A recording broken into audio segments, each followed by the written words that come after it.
اب پرشو کی آنکھوں سے خوف ظاہر ہونے لگا تھا، جبکہ کشن کمار نے بھاگنے کی کوشش کی تھی، لیکن اس کا بھی وہی انجام ہوا تھا۔ سب سے زیادہ دل خراش چیخ پرشو کی تھی۔ ان پانچوں کی موت کے بعد اب مجھے اپنی موت یقینی نظر آنے لگی تھی۔ مجھے یقین تھا کہ وہ سانپ اب میری جانب بھی بڑھے گا، مگر ایسا نہیں ہوا۔ ان کو انجام تک پہنچانے کے بعد وہ نہ جانے کہاں غائب ہو گیا تھا۔ صبح کا اجالا ہونے لگا تھا۔ میرے سامنے وہ پانچوں لاشیں عبرت کا نشان بنی فرش پر پڑی تھی، اور ان کے جسم نیلے پڑ کر سوج کر کپا ہو چکے تھے، جیسے کہ ان میں پانی بھر چکا ہو۔ اچانک میری آنکھوں نے ایک حیرت انگیز منظر دیکھا۔ وہ لاشیں اب پگھلنا شروع ہو چکی تھی۔ کچھ ہی لمحوں میں وہ لاشیں اب پانی ہو چکی تھی۔ اب فرش پر صرف بدبودار پانی کے سوا اور کچھ نہ تھا۔ سانپ کا زہر اس قدر خطرناک ہو سکتا ہے، یہ میں نے کبھی سوچا بھی نہ تھا۔ کوٹری میں نہایت بدبو پھیل چکی تھی، چنانچہ میں باہر نکل آیا۔ کافی دیر تک میں باہر گھومتا رہا۔ صبح کا اجالا سر پر چڑھ آیا تھا، آنکھیں بوجھل ہو رہی تھی، چنانچہ میں ہر قسم کے ڈر سے زیادہ اپنی کوٹری میں آ کر سو گیا۔ جب میں سو کر اٹھا تو شام کے 4 بج چکے تھے۔ دوسرا اسٹیشن ماسٹر جو کشن کمار کی جگہ آیا تھا، اس نے مجھے بلا لیا۔ بڑا ہی اچھا آدمی تھا، اور سب سے بڑی بات مسلمان تھا۔ رسمی الیکس لیگ کے بعد اس نے مجھے دوبارہ ڈیوٹی پر حاضر ہونے کا کہا تھا۔ میں نے اس سے 1-2 دن کی مہلت مانگی، جو اس نے بخوشی دے دی تھی۔ مجھے تو نہ نوکری سے کوئی دلچسپی تھی، نہ ہی اس جگہ سے۔ میرے دل میں تو وہی سمائی تھی جو مجھے امیر ہونے کا طریقہ بتانے والی تھی۔ رات ہوتے ہی میں اس کے پاس پہنچ گیا تھا۔ حسب معمول وہ غضب ڈال رہی تھی۔ سفید رنگ کی ساڑی زیب تن کر رکھی تھی، جس میں وہ خوبصورت لگ رہی تھی۔ سفید رنگ دیکھ کر مجھے اس سانپ کا خیال آ گیا جس نے پرشو اور کشن کمار کو مارا تھا۔ میں اس کی جانب بڑے ہی غور سے دیکھنے لگا تھا۔ اس سانپ کی جلد اور اس کا لباس بالکل ایک ہی تھا۔ میرا دل چاہا کہ میں اس سے پرشو کی موت کا ذکر کروں۔ کیا دیکھ رہے ہو؟ وہ میری طرف دیکھ کر مسکرائی۔ دیکھ رہا ہوں کہ تم اس لباس میں کتنی حسین لگ رہی ہو، میں نے مسکرا کر جواب دیا۔ میں نے دیکھا کہ میرے اس جملے پر اس کے گال گلابی ہو گئے تھے۔ تم مجھ سے کتنی محبت کرتے ہو؟ وہ مجھ سے لپٹ کر بولی تھی۔ ایک بات بتاؤں، میں نے اس کو خود سے الگ کرتے ہوئے کہا۔ میں جانتی ہوں تم پرشو اور کشن کمار کی موت کے بارے میں بات کرنا چاہتے ہو۔ وہ سنجیدگی سے بولی۔ ہاں، لیکن تم کو کیسے پتا؟ میں نے حیرت سے پوچھا۔ خیر چھوڑو ان کی موت کو، وہ تم کو مارنا چاہتے تھے، وہ خود مر گئے۔ جو تم کو نقصان پہنچائے گا وہ مارا جائے گا۔ اس کے لہجے میں غصہ دار آیا تھا۔ نہ جانے مجھے ایسا لگا کہ ان کی موت کی ذمہ دار وہی ہے، لیکن کیسے اس بات کا جواب میرے پاس نہیں تھا۔ زیادہ سوچو مت، زیادہ سوچ انسان کے لیے تباہی لاتی ہے۔ وہ جیسے میری سوچوں کو پڑھتی ہوئی بولی۔ نہیں، میں تمہارے بارے میں سوچ رہا ہوں کہ تم مجھے امیر بن جانے کا طریقہ بتاؤ تاکہ ہم جلدی مل سکیں۔ ضرور، ملن کا انتظار تو مجھے بھی ہے، اس نے پر اسرار لہجے میں جواب دیا۔ پھر بتاؤ نا، میں نے اس کا ہاتھ پکڑتے ہوئے کہا۔ بتاتی ہوں، کل پورے چاند کی رات ہے۔ اس رات سال میں ایک بار شیش ناگ اپنے بل سے باہر آتا ہے۔ کہا جاتا ہے سانپ کی عمر جب 1000 سال ہو جاتی ہے تو اس کو 2 قوتیں حاصل ہوتی ہیں۔ ایک، اس کے منہ میں ناگ منی پیدا ہو جاتی ہے، وہ ناگ منی سانپ کی زندگی ہوتی ہے۔ دوسری قوت اس کو روپ بدلنے کی حاصل ہوتی ہے۔ تم وہ ناگ منی حاصل کر لو تو بہت امیر ہو سکتے ہو۔ تم وہ ناگ منی لا کر مجھے دینا، پھر ہم لوگ اس کو فروخت کر کے امیر ہو سکتے ہیں۔ اس نے ایک ہی سانس میں اپنی بات مکمل کی۔ پارو نے ناگ منی کے بارے میں جو کچھ بتایا وہ اکثر میں اپنے بزرگوں سے سن چکا تھا کہ ناگ منی بہت قیمتی ہوتی ہے۔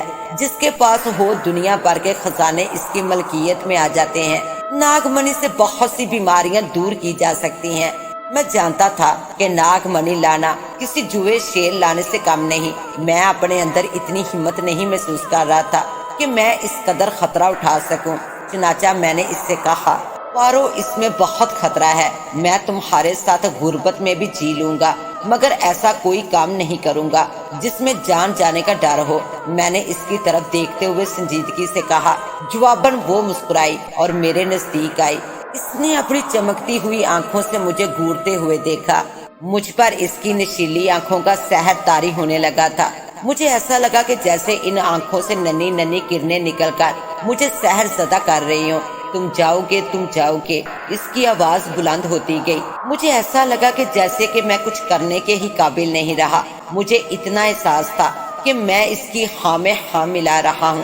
اس کی آواز پھر مجھے سنائی دی، یہاں 3 فلانگ کے فاصلے پر ناگ دیوتا کا مندر ہے، اور جیسے ہی ناگ دیوتا حاضر ہوگا، شیش ناگ بھی اس کی آرتی کے لیے آئے گا۔ جس وقت وہ آرتی اتارے گا تو وہ ناگ منی نکال کر ناگ دیوتا کی مورتی کے سامنے رکھ دے گا۔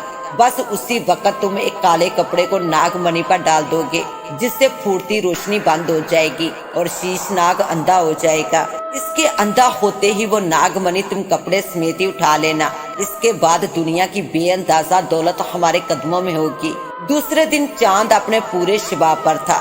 رات کے 9 بج چکے تھے۔ میں اور پارو ناگ مندر کے سامنے موجود تھے۔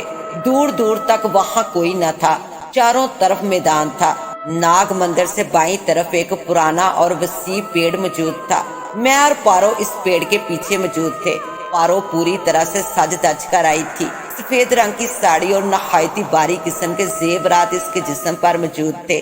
اس سفید ساڑی پر بڑی بڑی دہاریاں موجود تھی، جو اس کپڑے کی خوبصورتی میں اضافہ کر رہی تھی۔ اس سیاہ اور سفید کپڑے کو دیکھ کر میں چونک سا گیا۔ نہ جانے کیوں مجھے وہ سانپ یاد آ گیا۔ پارو کی ساڑی کا رنگ اس سانپ کی جلد سے مشابہ تھا۔ یہ اتفاق بھی ہو سکتا تھا، مگر نہ جانے میرا دل نہیں مان رہا تھا۔ چنانچہ میں نے پارو سے پوچھ ہی لیا۔ ایک بات میری سمجھ میں نہیں آئی پارو، میں نے اس کو مخاطب کرتے ہوئے کہا۔ کیا سمجھ نہیں آیا؟ اس نے بڑے ہی پیار سے پوچھا۔ اس سانپ کی جلد اور تمہاری ساڑی بالکل ایک رنگ کی ہے۔ میرے سوال پر میں نے دیکھا کہ اس کے چہرے پر ایک رنگ سا آ کر گزر گیا تھا۔ نہیں، ایسی بات نہیں، یہ محض اتفاق ہے، وہ مسکرا کر بولی۔ اس کے لہجے کا کھوکھلا پن صاف ظاہر تھا۔ میں بھی مسکرا کر رہ گیا۔ مجھے یہ یقین تو ہو چلا تھا کہ اس سانپ اور پارو میں ضرور کوئی تعلق ہے۔ پارو جھوٹ بول رہی ہے، بات کو اتفاق کا رنگ دے رہی ہے۔ ایک بات اور پارو، ہاں پوچھو، یہ مندر اتنا ویران کیوں ہے؟ آج چاند کی پوری رات ہے۔ جہاں تک میری معلومات کے مطابق ناگ دیوتا کی عبادت پورے چاند کی رات میں ہوتی ہے، اور دوسرے لوگ بھی نہیں ہیں۔ بات یہ ہے کہ مندر اتنا دور ہے کہ لوگوں نے اپنی سہولت کے حساب سے اپنے علاقے میں دوسرا بنا لیا۔ اب یہاں پوجا نہیں ہوتی۔ پارو کا لہجہ پھر کھوکھلا تھا۔ صاف لگ رہا تھا کہ وہ جھوٹ بول رہی ہے۔ میں نے کوئی جواب نہ دیا، خاموش رہا۔ نہ جانے کیوں ایسا لگ رہا تھا کہ اس جگہ کچھ بہت ہی غلط ہونے والا ہے۔ ہم دونوں برگد کے پیچھے دبکے بیٹھے تھے کہ پارو نے میرا ہاتھ دبایا تو میں چونک پڑا۔ اس نے دبی آواز میں مجھے مخاطب کیا۔ کاشف شیش ناگ آ رہا ہے۔ اس کی بات سن کر میں چونک پڑا۔ چاند کی روشنی میں مجھے کوئی سانپ دکھائی نہ دیا۔ اچانک میں نے ایک تیز قسم کی روشنی پھوٹتی ہوئی دیکھی۔ وہ روشنی ایسی تھی جیسے کہ بہت سے سورج ایک ساتھ چمک رہے ہوں۔ وہ روشنی اندھیرے سے نکلتی ہوئی محسوس ہو رہی تھی۔ اچانک میں نے اس روشنی میں ایک سیاہ رنگ کے بڑے سے سانپ کو دیکھا۔ وہ روشنی اس کے منہ سے پھوٹ رہی تھی۔ اچانک میں نے سیاہ رنگ کے بڑے سے سانپ کے منہ سے ایک ٹینس کی گیند سے تھوڑا چھوٹا گولا نمودار ہوتا دیکھا۔ وہ گولا ہی ناگ منی تھا، جس سے پھوٹتی کرنیں بہت زیادہ تیز تھی۔ پارو کے چہرے پر میں نے ایک عجیب سے تاثرات دیکھے تھے جن کو میں کوئی نام نہیں دے سکا تھا۔ وہ چھوٹا سا چمکدار گولا جس سے وہ سانپ کھیل رہا تھا بہت ہی خوبصورت لگ رہا تھا۔ اچانک میں نے بہت سی پھنکاروں کی آوازیں سنی۔ وہ آوازیں تعداد میں بہت زیادہ تھی۔ دوسری پل میری آنکھیں پھیل گئی۔ پورا میدان سانپوں سے بھر چکا تھا۔ ہر جگہ سانپ ہی سانپ تھے۔ لاتعداد اتنے سانپ میں نے زندگی میں کبھی نہیں دیکھے تھے۔